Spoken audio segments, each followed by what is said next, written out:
Nós estamos realmente muito felizes com a visita de alguns irmãos aqui. Meu coração se alegra.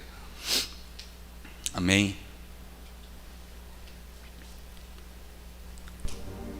João capítulo 20.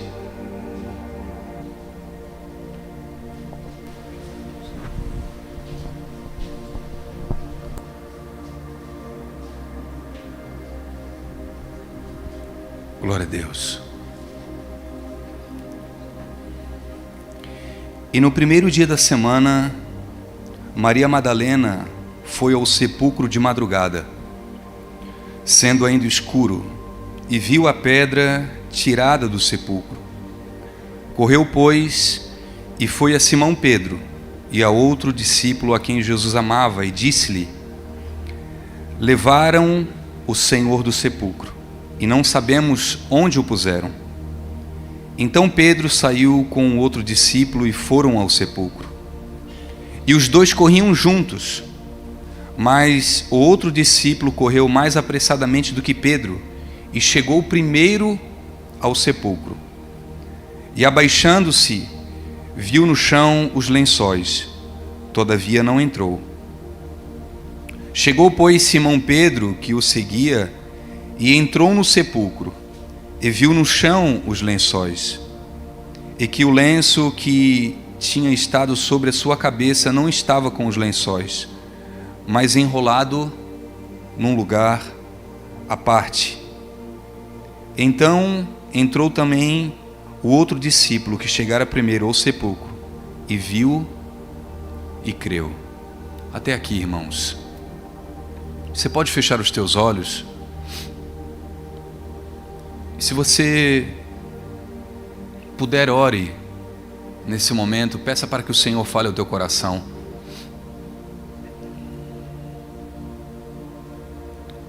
Deus, Ele se manifesta mediante as nossas expectativas. Sempre foi assim. Às vezes, no meio de uma multidão, uma pessoa era curada. Numa multidão, muitas pessoas ouviam, mas poucos recebiam.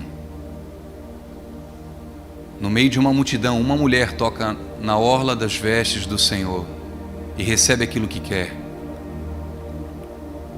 Sabe por quê? Porque existia expectativa em seu coração. Deus é onipresente, Ele está em todos os lugares, mas Ele não se manifesta em todos. O Senhor, Ele se manifesta onde nós permitimos. E se você quer algo da parte do Senhor nessa noite, tire toda a tua expectativa da igreja, do pastor, da estrutura, e coloque a tua expectativa na palavra de Deus, que é viva e eficaz. Espírito Santo, Tu és tudo o que nós temos, Senhor, e obrigado por isso.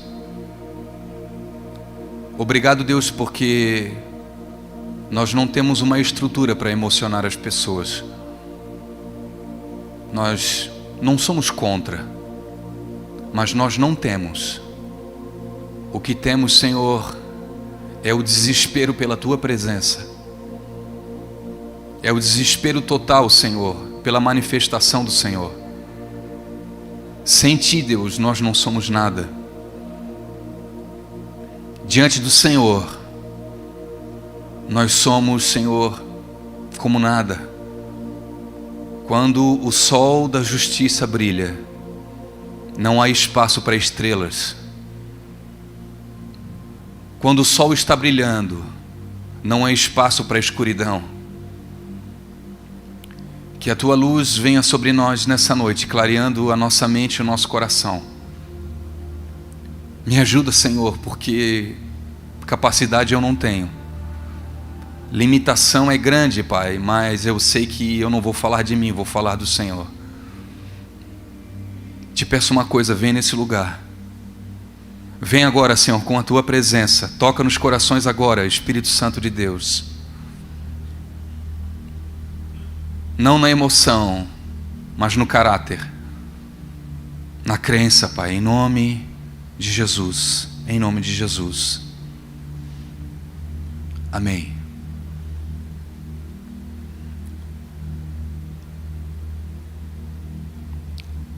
Essa passagem, João escreve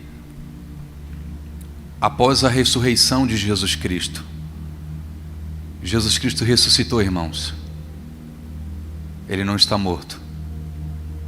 Jesus está vivo, amém?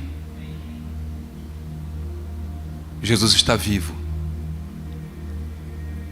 João escreve sobre isso. Marcos escreve. Mateus escreve. Lucas menciona também. A ressurreição do Senhor, ela é tão importante quanto a sua morte.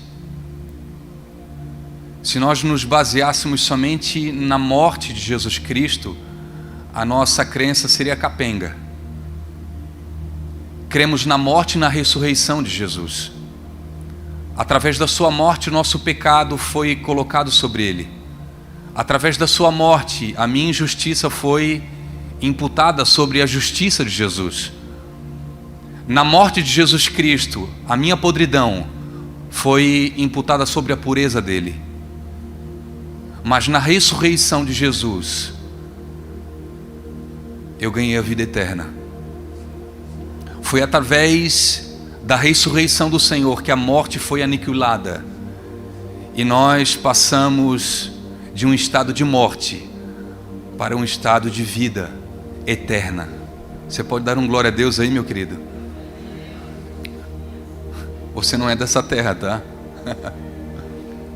Você está aqui de passagem. Existem muitas coisas que Deus vai fazer contigo aqui, mas o propósito de Deus te salvar é para te levar a um lugar eterno. Há quem diga que a eternidade já iniciou.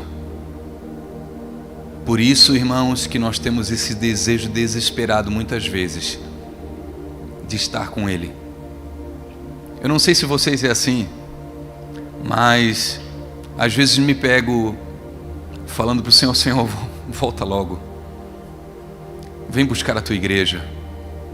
E não tem a ver com um desejo de não sofrer mais, porque tem gente que quer ir para o céu porque não quer mais sofrer na terra. Quer ir para o céu porque não aguenta mais as pessoas da terra. Quer ir para o céu, profere que quer ir para o céu para estar com Jesus, mas não consegue se relacionar com o seu corpo na terra. Aquele que é salvo, meu irmão, não quer estar na eternidade simplesmente por causa de um alívio. Aquele que é salvo quer estar na eternidade porque aquilo que habita dentro de você, dentro de ti, anseia pelo retorno.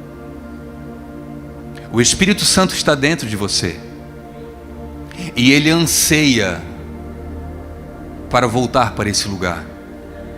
O Espírito Santo, ele foi deixado por Jesus Cristo como um penhor quando Jesus subiu.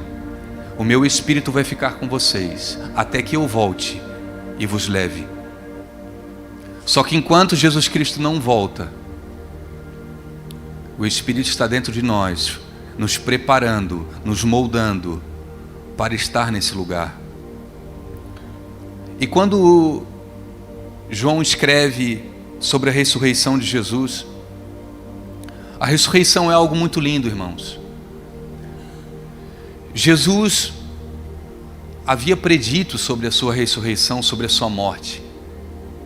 Ele falou para os discípulos, assim como a palavra de Deus nos fala muitas coisas, mas nós não acreditamos. Assim como a palavra de Deus nos diz, nos dá muitas orientações, e às vezes a gente não dá muitos ouvidos para isso. Jesus havia falado que morreria, mas ao terceiro dia ele ia ressuscitar. Mas quando isso acontece,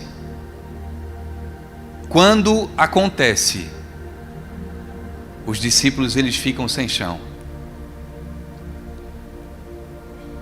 A Bíblia conta que quando Jesus morre, que quando a vida se esvai na cruz do Calvário de Jesus. Um homem chamado José de Arimateia, um senador rico, honrado. Ele era um homem temente a Deus, e ele esperava o reino de Deus. A Bíblia conta, ele chega diante de Pilatos, e ele pede o corpo de Jesus, o corpo morto, o corpo ensanguentado na cruz. Por ele ter influência diante de Pilatos, Pilatos verifica realmente se Jesus havia morrido. Diz a Bíblia que Pilatos, ele fura o lado de Jesus Cristo e sai água do corpo do Senhor. Então ele vê que Jesus realmente tinha morrido. Quando Pilatos libera o corpo de Jesus, José de Arimateia, juntamente com Nicodemos, eles pegam o corpo do Senhor, eles envolvem o corpo do Senhor num lençol, porque essa era a tradição judaica. Os judeus, ao terem um corpo, eles embalsamavam esse corpo e eles enrolavam com um lençol. Só que diferentemente de alguns, isso é curioso, mas depois nós vamos entender por quê, Jesus não teve o seu corpo totalmente envolto no lençol. Por favor, irmãos, preste atenção, porque existem detalhes ricos que vão falar ao teu coração. O corpo de Jesus Cristo, ele foi totalmente envolto num lençol, mas o seu rosto, ele foi envolvido num lenço.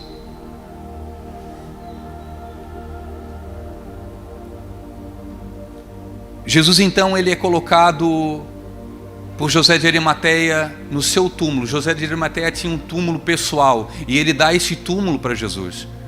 Jesus não tinha um túmulo. Sabe por que ele não tinha túmulo, irmãos?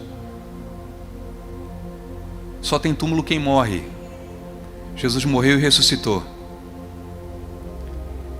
Só que eles não imaginavam o que aconteceria. Na verdade, ouviram falar, mas não creram. Então José de Arimateia pega o corpo de Jesus, já limpo, envolto num lençol, o seu rosto envolto num lenço, e coloca dentro do túmulo. O túmulo antigo era dentro de pedras, de rochas. E diz a Bíblia que no túmulo de Jesus Cristo, quando ele foi colocado lá dentro, uma pedra foi colocada na frente do túmulo.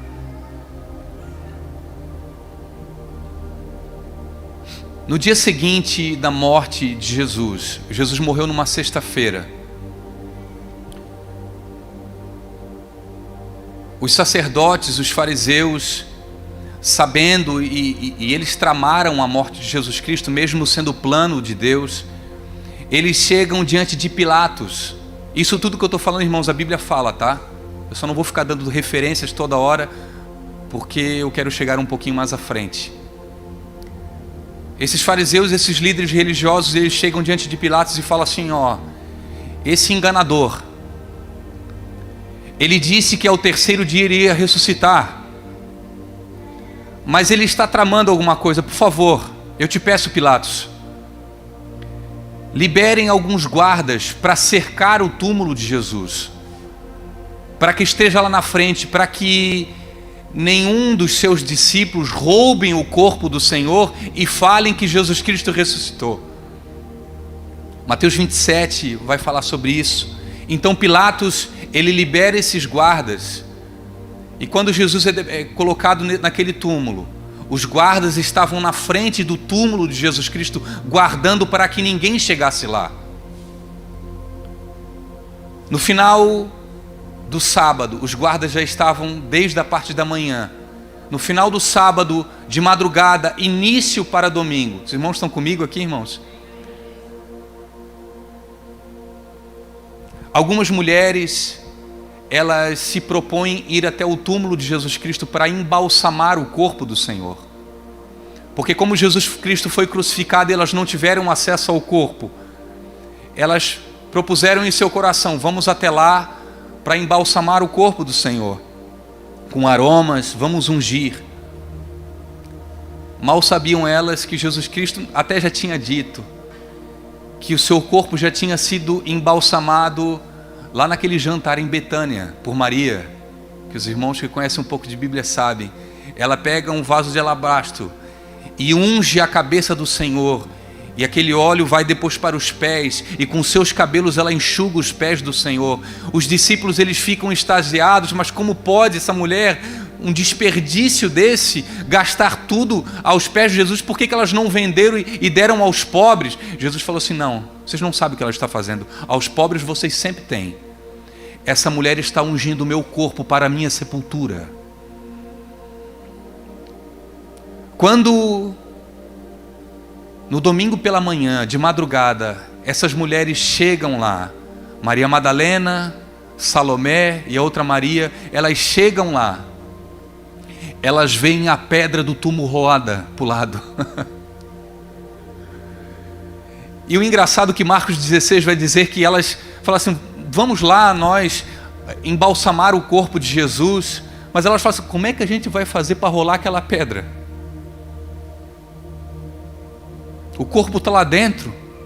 Nem todos os discípulos juntos têm força para rolar aquela pedra. Nem 50 crossfiteiros juntos conseguem rolar aquela pedra. Quanto mais nós três. Quando elas chegam naquele ambiente, a pedra está rolada. E um anjo estava sentado sobre a rocha. Quando elas veem aquilo, elas se deparam, elas se assustam. E o anjo diz para elas: o que vocês vieram fazer aqui? A quem vocês buscam? A Jesus? Jesus ressuscitou. Ele não está mais aqui. Aqueles a quem vocês buscam, o morto que vocês buscam, está ressurreto. Sabe, queridos, eu aprendo algo muito profundo. Existem algumas pessoas procurando um Jesus morto, sendo que ele já ressuscitou. Pessoas querendo ter uma relação com um Jesus morto, envolto num lençol, sendo que ele está vivo. Um Jesus que não está mais deitado numa pedra, mas está vivo, agindo e falando.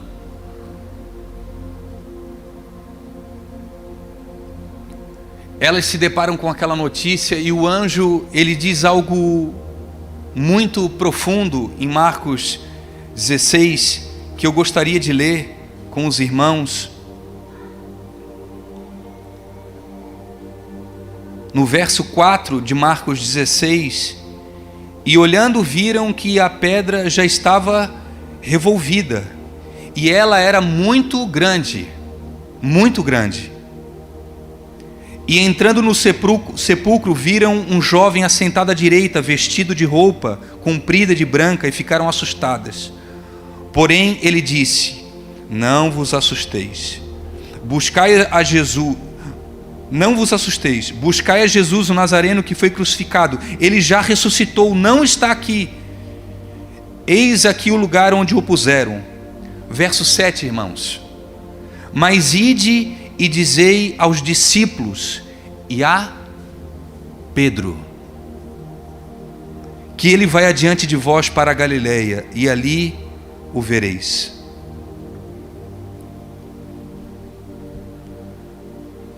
Quando essas mulheres, elas se deparam com essa notícia, com esse diálogo, com esse anjo, a gente não pode esquecer dos soldados que estavam na porta do túmulo.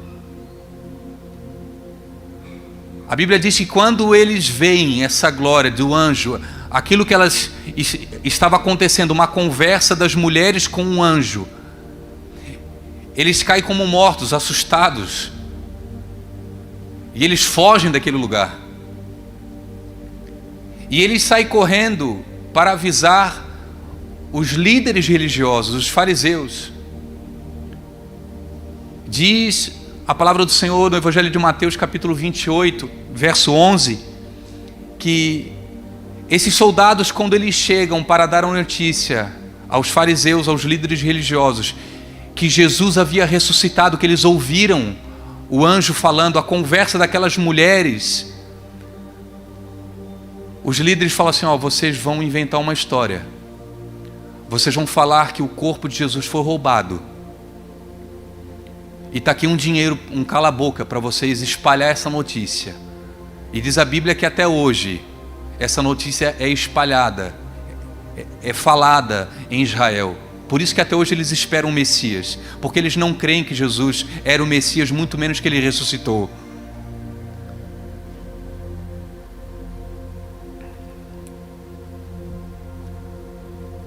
Quando essas mulheres, elas chegam diante dos discípulos e falam: homens, nós estivemos lá no sepulcro de Jesus, e quando nós chegamos lá para embalsamar o corpo de Jesus, nos apareceu um anjo, a pedra estava rolada, o corpo de Jesus não estava mais lá. Elas chegam desesperadas. Diz a Bíblia que os discípulos não creram. Não foi somente Tomé, tá, irmãos? Todos não creram. Todos os seguidores de Jesus não creram na ressurreição. A gente está com a pedra em Tomé, irmãos, mas todos nós temos um pingo de incredulidade. Existem áreas na tua vida que ainda você não creu aquilo que Jesus pode fazer. Você não creu ainda que Jesus pode transformar teu casamento, a tua família, a tua casa, a tua saúde. Você acha que aquilo que Deus está fazendo na vida do outro é para o outro, não é para você. Muitas vezes você acha que o tempo já passou.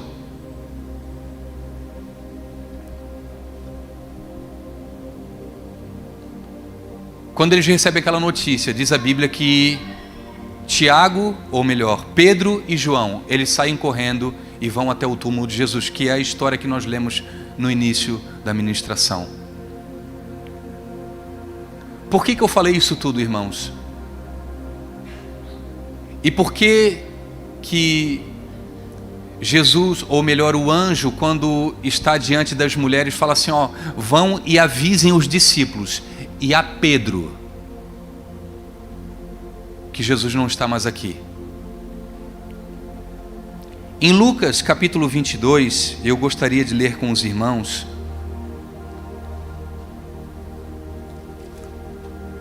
A Bíblia, no verso 7, a Bíblia conta 22:7. Chegou, porém, o dia da festa dos pães asmos, em que importava sacrificar a Páscoa, e mandou a Pedro e a João. Repitam comigo: Pedro e João. Ele não mandou os 12, irmãos.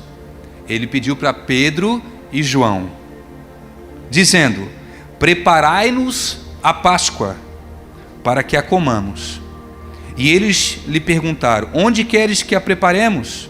E ele disse: eis que quando entrares na cidade encontrareis um homem levando um cântaro de água. Segui-o até a casa em que ele entrar. E direis ao pai da família da casa: o mestre te diz: onde está o aposento em que hei de comer a Páscoa com os meus discípulos?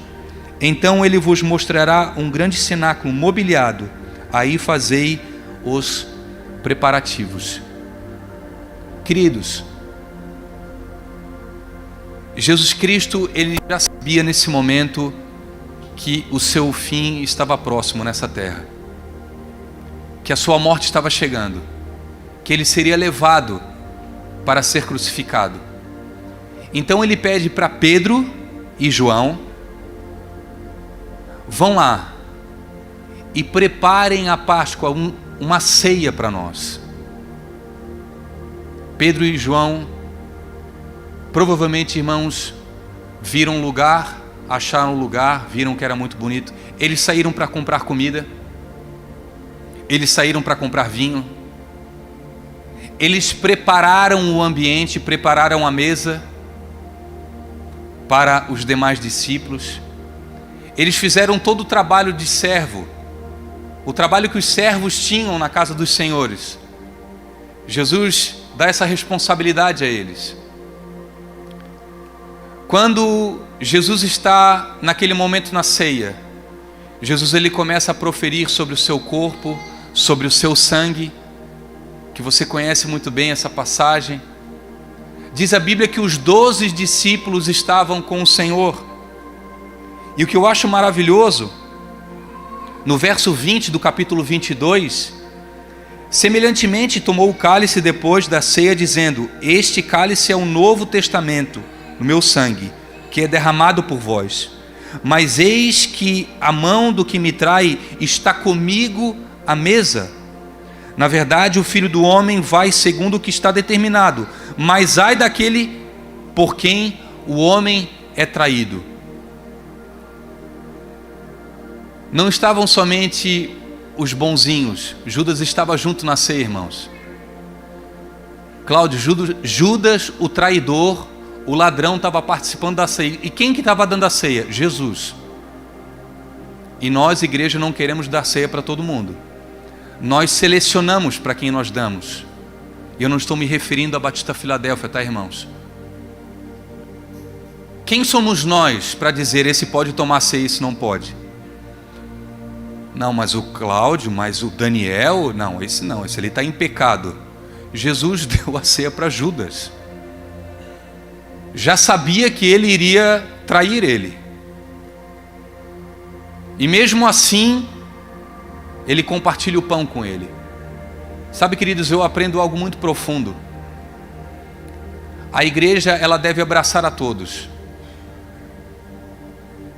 Abraçar a todos. Mas aqueles que não são do Senhor, eles por si só vão sair. A igreja não precisa chutar ninguém.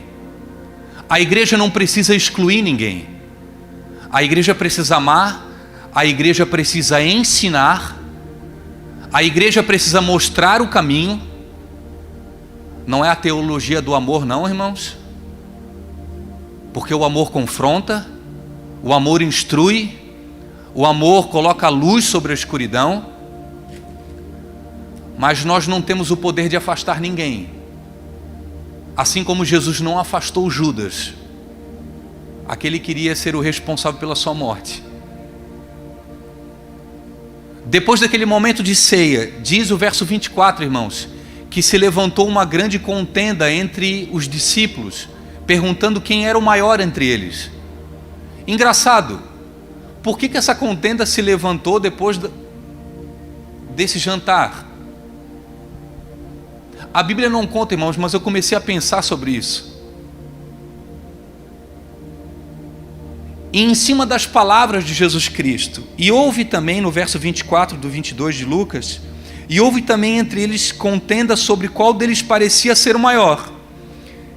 E ele lhes disse: os reis dos gentios dominam sobre eles, e os que têm autoridade sobre eles são chamados de benfeitores. Mas não sereis vós assim.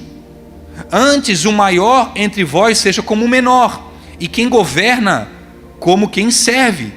Pois qual é o maior? Quem está à mesa ou quem serve? Porventura não é quem está à mesa? Eu, porém, entre vós sou como aquele que serve. Sabe o que Jesus estava dizendo? Provavelmente, irmãos, provavelmente, após Jesus Cristo ter chamado Pedro e João para servir, outros discípulos falaram assim: nós somos maiores do que Pedro e João, porque eles são servos.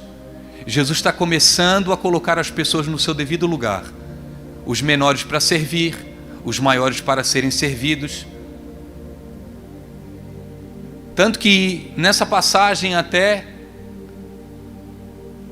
a mãe de 2 discípulos pede para que eles se sentem ao lado do Senhor, pedindo honra para os filhos, no momento, um dos momentos talvez que Jesus estava entrando mais difícil da sua vida.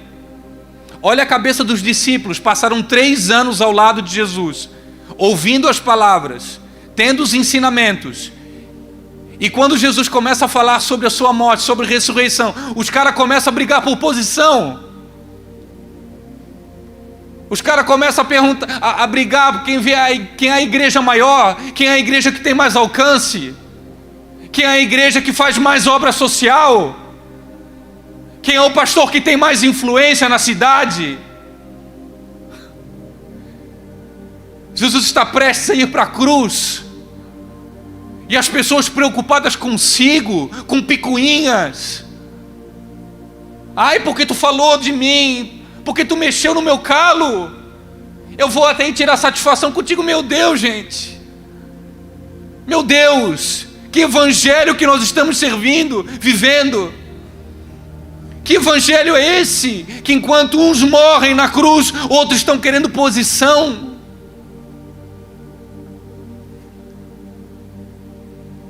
Preocupado se estão aparecendo ou não, se estão sendo reconhecidos pelo pastor ou não.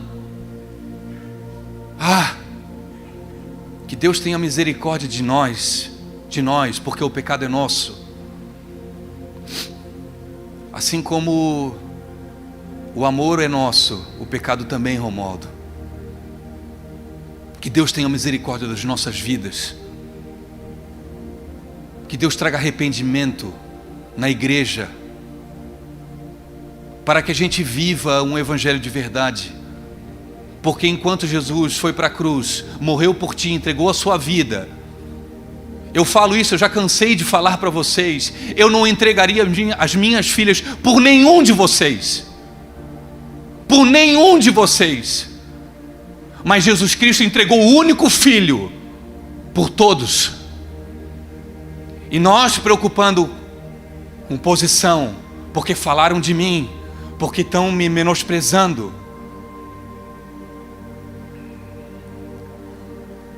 Jesus Cristo traz um ensinamento, e eu quero imaginar que esses discípulos naquele momento estavam falando assim: Pedro e João, vocês são os servos, tá? Já que vocês serviram a ceia para nós, nós somos maiores que vocês. Aí Pedro, que era esquentadinho, personalidade forte, já se levantou provavelmente e começou a ver um barraco lá no meio dos discípulos. Jesus, calma, deixa eu trazer um ensinamento para vocês. Os gentios, no pensamento mundano, quem serve é menor do que quem é servido. No meu reino, quem serve é maior. Aprendam comigo. Provavelmente quando Jesus fala isso, meus irmãos, eles se lembram: esse cara, sendo o próprio Deus, lavou os nossos pés. Esse cara, sendo o próprio Deus, deixou a sua glória e veio aqui em forma de homem. E nós brigando por posição.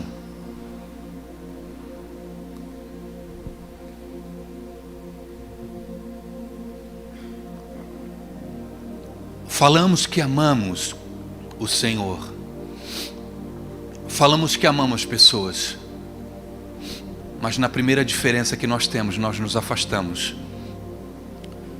Que evangelho é esse? Que evangelho é esse que você tem alguma coisa e o teu irmão não tem nada, você retém, porque você pensa no dia de amanhã e se me faltar?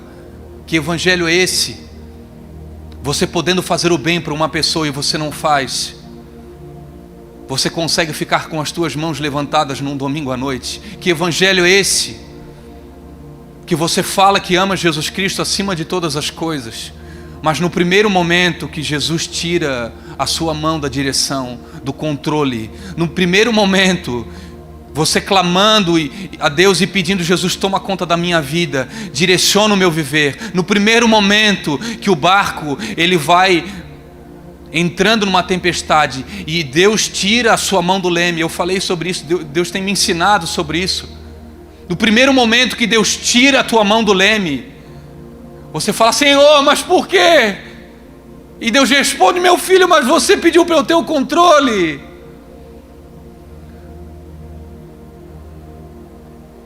Tu queres que eu tenha o controle, mas você que está com a mão no volante?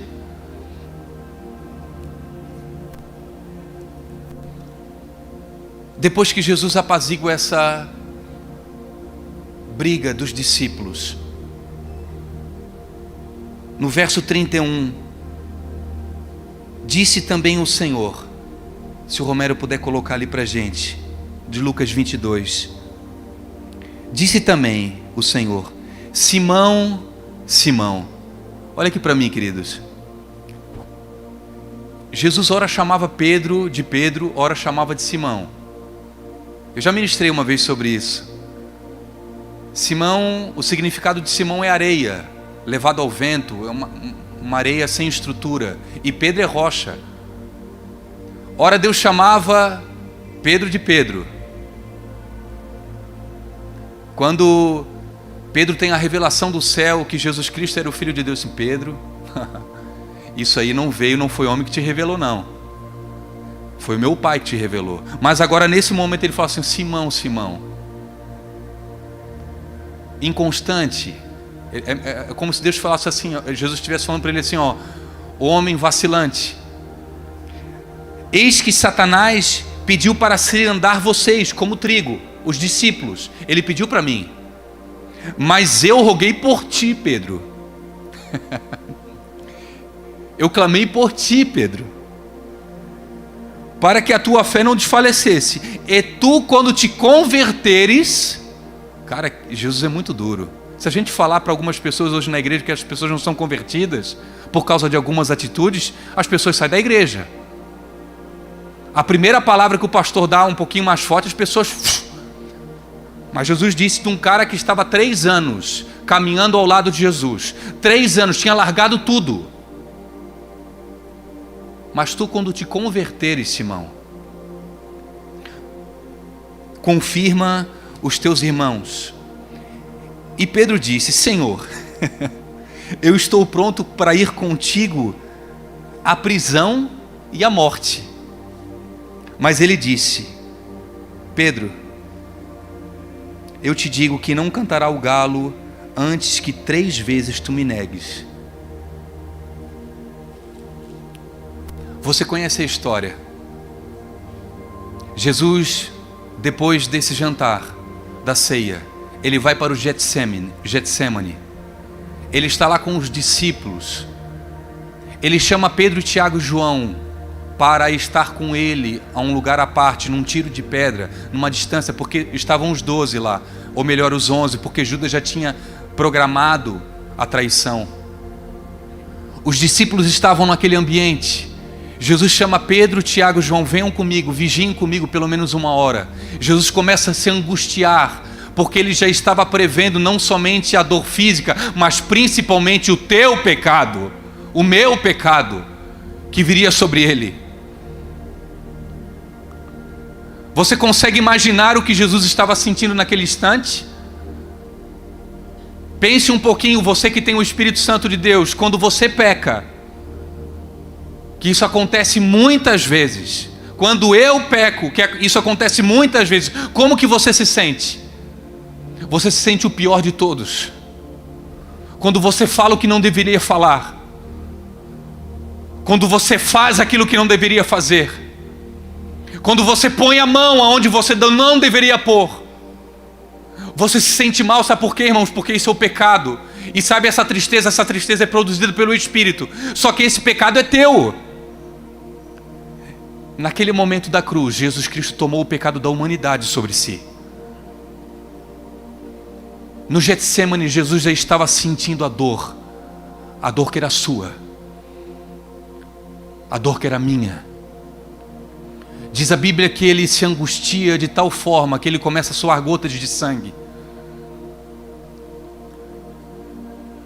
Ele chega diante dos discípulos, eles com sono, e fala assim: vocês não puderam ficar comigo nem 1 hora? Após esse momento de oração, Jesus é fortalecido e chegam os soldados para prender Jesus. Jesus é levado, preso. Jesus é açoitado.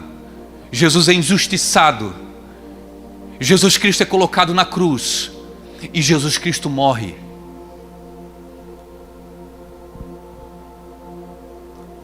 Quando Jesus é pego pelos soldados, todos os discípulos fogem.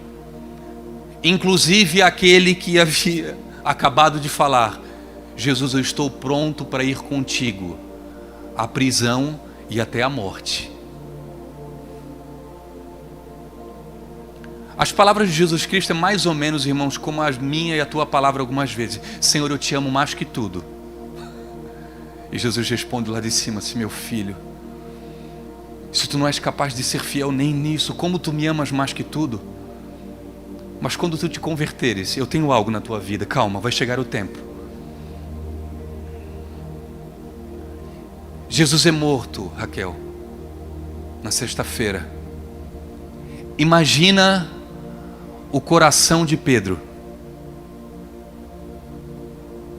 Imagina como é que aquele cara estava. Um cara que caminhou com Jesus Cristo durante 3 anos. E há horas atrás havia proferido que estaria com Jesus Cristo até a morte. Irmãos, ser traído é muito difícil. Jesus foi traído por Judas, mas foi abandonado por Pedro.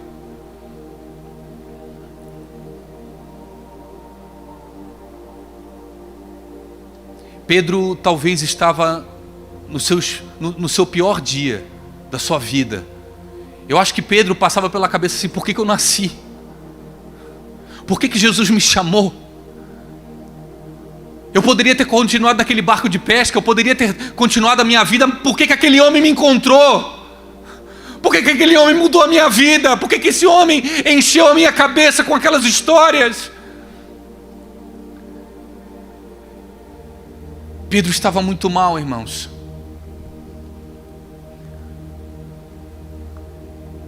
Antes de chegar para o fim dessa ministração, eu preciso falar algo que faz todo sentido para o texto de João capítulo 20 que nós lemos.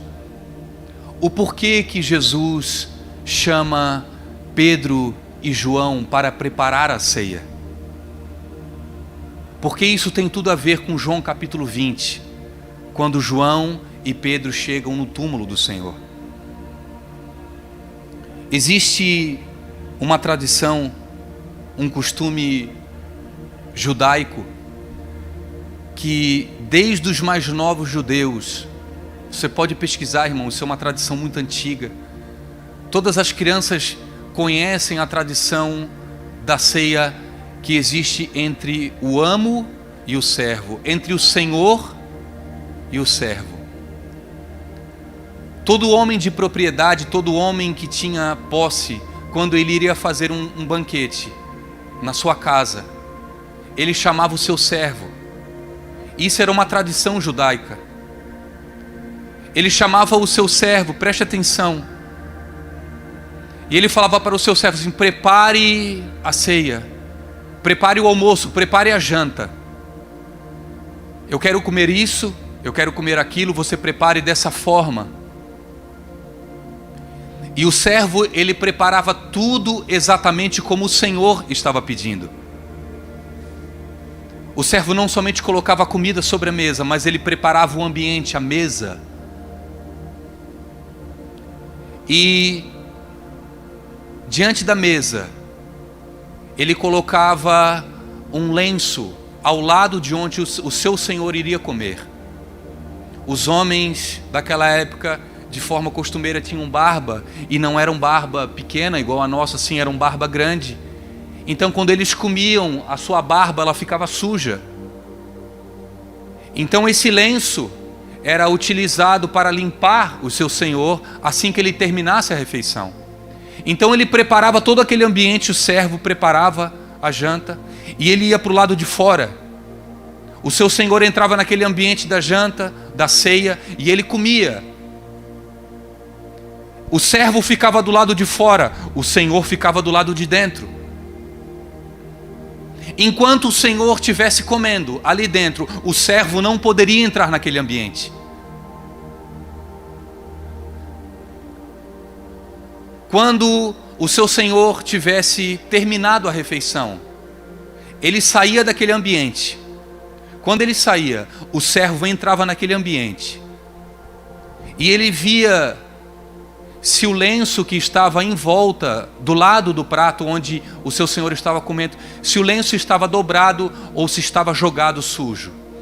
Se o lenço tivesse jogado sujo, significava que o seu Senhor tinha acabado a refeição, porque ele já tinha limpado a barba, ele já tinha limpado a boca, ele já tinha limpado a mão, e tinha lançado e saía. Se o servo entrasse naquele ambiente e o lenço estivesse intacto, era porque o Senhor não havia terminado ainda. O lenço dobrado significava: eu vou voltar porque eu não terminei a minha comida. Talvez eu fui no banheiro, talvez eu fui fazer outra coisa, mas eu volto. Eu voltarei para terminar a refeição. Certamente, irmãos, quando Jesus pede para Pedro e João prepararem essa ceia, Pedro e João prepararam a ceia dessa forma, tendo Jesus como Senhor. Vá para João capítulo 20, e nós já caminhamos para o fim, irmãos.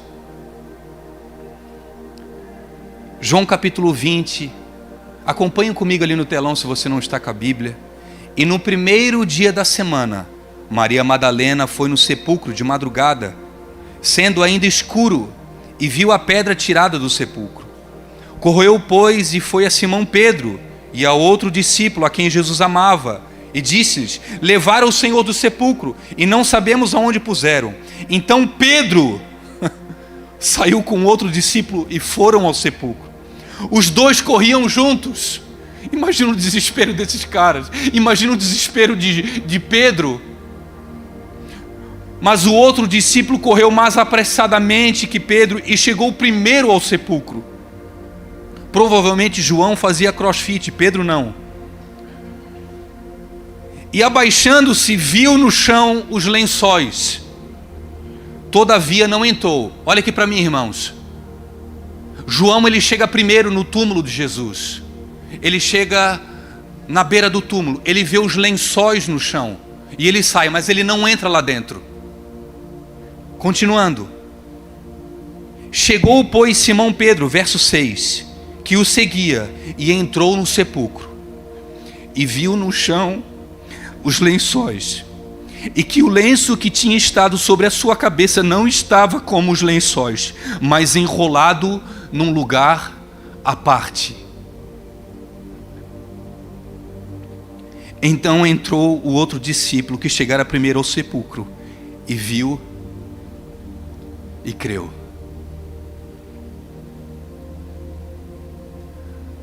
Sabe o que Jesus estava fazendo aqui, irmãos? Ele estava dando um sinal para Pedro e João. Meus discípulos, o lenço está dobrado. Lembre-se da ceia. Lembre-se daquilo que vocês aprenderam. Se o lenço está dobrado, significa que eu voltarei. Eu não terminei ainda. Eu ainda não terminei aquilo que eu tenho para fazer. Pedro, naquele instante, irmãos, antes de chegar naquele túmulo, ele estava desacreditado da vida. Ele estava pensando: Nelson, não tem mais jeito para mim. Meu mestre morreu. Acabou. É o meu fim. Quando ele entra naquele ambiente e ele se depara com um lenço dobrado do lado, Jesus estava dando um sinal para ele: meu filho, eu não terminei ainda o que eu vou fazer na tua vida. Você pensa que é o fim, mas é o início. Você pensa que acabou, mas agora que eu vou começar a minha obra na tua vida, agora que tu vais começar a se tornar o pilar da igreja, Pedro, calma. Eu ainda não terminei, eu volto. Eu voltarei. E talvez, meu amado irmão, você que está aqui me ouvindo, você pensa que é o fim. Você pensa que é o fim em algumas coisas que você vive. Talvez, eu vou falar algo, talvez para algumas pessoas seja o fim mesmo, sabe por quê? Porque eles querem isso. Mas para quem não quer, para quem ainda crê que existe uma esperança, para quem crê que ainda existe um Jesus ressurreto que pode transformar aquilo que não existe em algo novo, Deus pode trazer vida na morte, Deus pode trazer alegria na tristeza, Deus pode trazer cura na doença. Se você crê nisso, o lenço está dobrado para você. O lenço nessa noite está dobrado. E Jesus está te dizendo: eu não terminei. Eu não terminei. Mas já são 20 e poucos anos de igreja. As melhores coisas que tinham para acontecer já aconteceram lá no início. Não, o melhor vinho fica para o final. Mas como pode? Todo mundo serve o melhor vinho no início. O melhor sempre é para o início. As coisas de Jesus, irmãos, quanto mais o tempo passa, melhor fica. É igual ao casamento. Amém? Eu posso ouvir um amém aí dos casados? Tem uns irmãos ali que olharam meio assim, sabe de nada, inocente. O casamento ele vai ficando melhor, cada vez melhor. E para você, meu amado, que crê nisso, naquilo que Jesus Cristo pode fazer na tua vida, no teu ministério, na tua casa, eu queria que você recebesse essa palavra. Essa é uma palavra, irmãos, muito profunda. Deus tem falado já há algum tempo essa palavra comigo. E essa palavra, ela representa sempre um novo tempo de Deus na nossa vida. Pedro talvez achou que ele já tinha vivido tudo com Jesus. Passei os 3 anos na minha vida com ele, agora ele morreu. Eu vou seguir para a pesca, vou voltar àquilo que eu fazia antes. Pedro mal sabia que o melhor da sua vida ia iniciar depois da ressurreição. Seu ministério ia crescer depois da ressurreição. O lenço dobrado simbolizava e mostrava para Pedro assim: Pedro, eu vou voltar. Eu não somente vou voltar para te buscar, mas eu não terminei aquilo que eu estou fazendo na tua vida, na tua casa, no teu ministério, através de você. E eu queria que você se colocasse de pé nesse instante.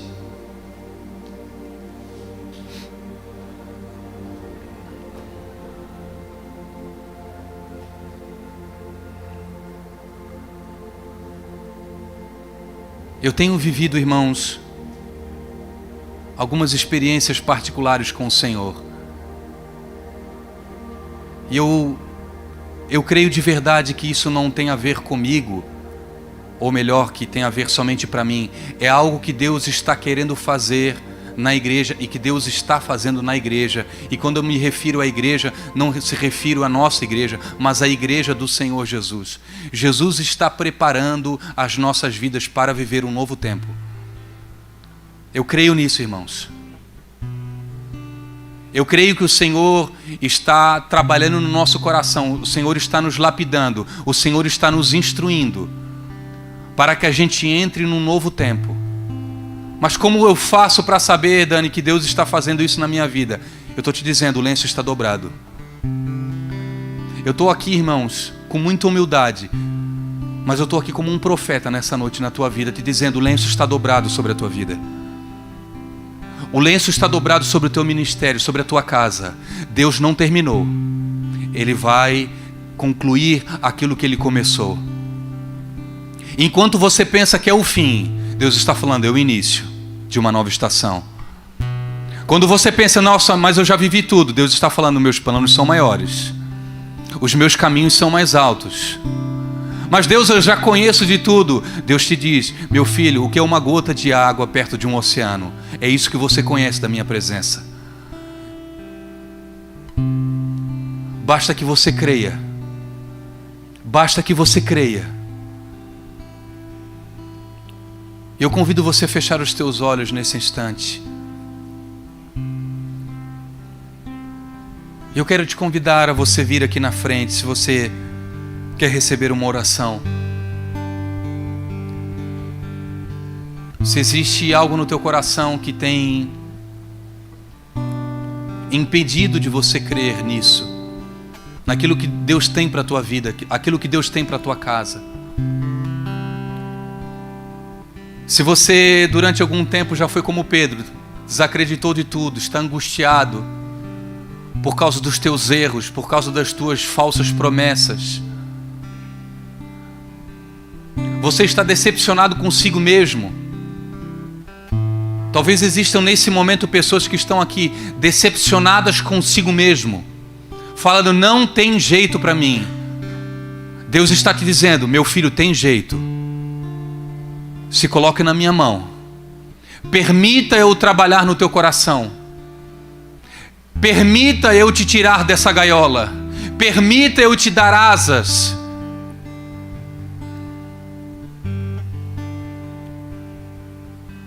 Se você quer receber uma oração, eu te peço que você venha aqui na frente. Eu chamo os diáconos, pastor, se o pastor puder. Nós vamos orar por você, em nome de Jesus. Amém? Vem aqui na frente, em nome de Jesus. Glória a Deus. Deus está aqui, nesse lugar. Nós te adoramos, Senhor.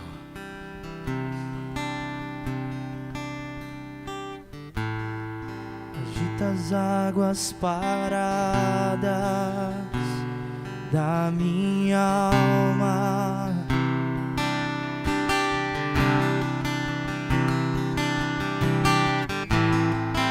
Leva com o teu rio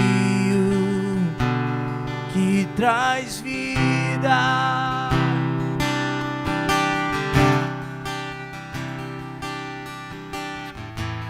Tenho as palavras certas a dizer pra provocar-te a querer-me mais do que já me queres.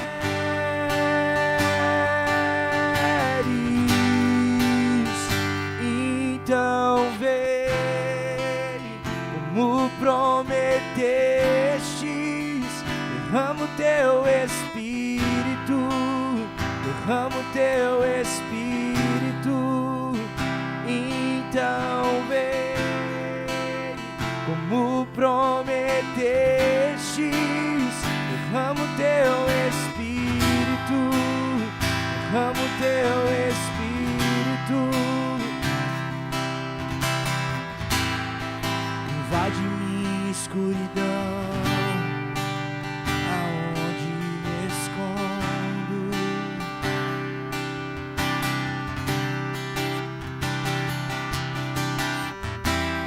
Abraça com os teus braços, com tua paz, Senhor.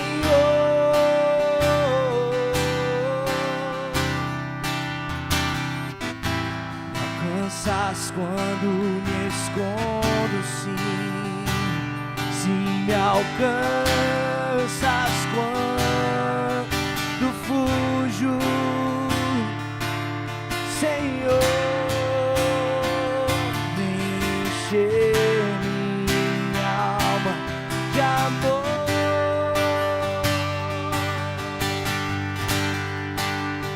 Então vem como prometestes. Derrama o teu Espírito, derrama o teu Espírito. Então vem como prometestes. Derrama o teu Espírito, derrama o teu Espírito. Teu amor é como de um pai e de um irmão, como a garra de um leão, assim como nenhum outro. Violentamente persegues e me abraças, envolves quem tu és. O teu amor é como de um pai e de um irmão, como a garra de um leão, assim como nenhum outro. Violentamente persegues e me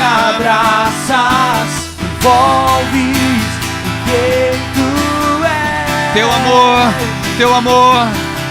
O teu amor é como de um pai e de um irmão. Assim como nenhum outro, violentamente persegues e me abraças, envolves em quem tu és. Então vem, como prometestes, derrama o teu Espírito, derrama o teu Espírito. Então vem, como prometestes, derrama o teu Espírito, derrama o teu Espírito. Então vem, como prometestes. Sim, Deus. Toca-nos, Deus.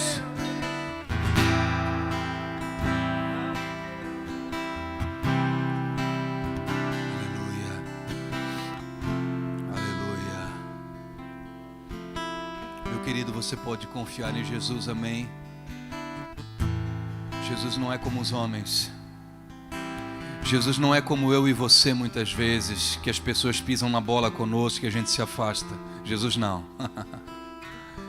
Existe sempre uma segunda, uma terceira, uma quarta, uma quinta, uma décima, uma 50ª vez para Jesus. Jesus, se Ele vê arrependimento no teu coração, Ele está sempre com os braços abertos. Sempre com os braços abertos. Não importa o que você fez. Eu quero te dizer em nome de Jesus, não importa o que você fez. Não importa o que você falou. Se você quer Jesus, Jesus está disponível para você. Eu queria que você recebesse essa palavra no seu coração. O lenço está dobrado sobre a tua vida. O lenço está dobrado. Jesus deixou o lenço dobrado para mostrar que Ele vai voltar e que Ele não terminou. Jesus não terminou. Existe mais, existe mais, existe mais da parte de Deus para aquele que quer. Para aquele que quer. Se você puder, abraça a pessoa que está do seu lado. Abraça o teu irmão em nome de Jesus. Quero mais uma vez cumprimentar as pessoas que nos visitam hoje. A igreja está muito feliz. Amém, Luiz? Seja bem-vindo sempre, meu querido. Nós te amamos. Amém. Espírito Santo de Deus, que a tua glória, que a tua graça, que o teu poder, Pai, nos leve para o nosso lar, debaixo da tua segurança, debaixo da tua paz. Que o Senhor Jesus possa tocar no nosso coração, Pai. Que o Senhor venha trazer quebrantamento no nosso coração, Pai. O Senhor não está impressionado com a nossa performance. O Senhor não está preocupado com o nosso status. O Senhor não está preocupado com o quanto nós trabalhamos para o Senhor. O Senhor está preocupado se nós temos um coração contrito e quebrantado. Esse o Senhor não rejeita. Um coração arrependido, um coração humilde, um coração que se quebranta diante da visão humana, diante de enxergar quem é. Pai, nós nos arrependemos, Pai, nós nos humilhamos. E nós reconhecemos, Pai, que nós somos como Pedro, que muitas vezes falhamos com o Senhor, nós erramos com o Senhor, proferimos palavras, Senhor, palavras que não foram pensadas. Somos impulsivos, Senhor, na nossa adoração. Somos impulsivos às vezes, Pai. Músicas que não têm nada a ver com a nossa vida. Canções que não falam a verdade, Pai. Por favor, Deus, perdoa a hipocrisia da igreja.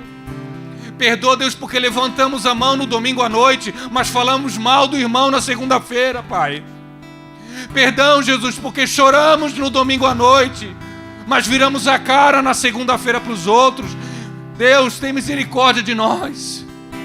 Tem misericórdia da igreja, Jesus. Tem misericórdia do teu povo, Senhor. Nos faz, Senhor, pessoas humildes. Nos faz pessoas quebrantadas.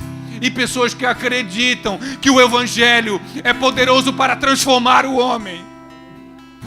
O Evangelho é poderoso para transformar o homem, por pior que ele seja, por mais falho que ele seja.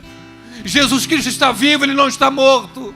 Jesus Cristo vive, Ele não está numa sepultura, mas Ele vive. Deus maravilhoso, que o Senhor crave essa mensagem no nosso coração. Trabalha no nosso caráter, Deus.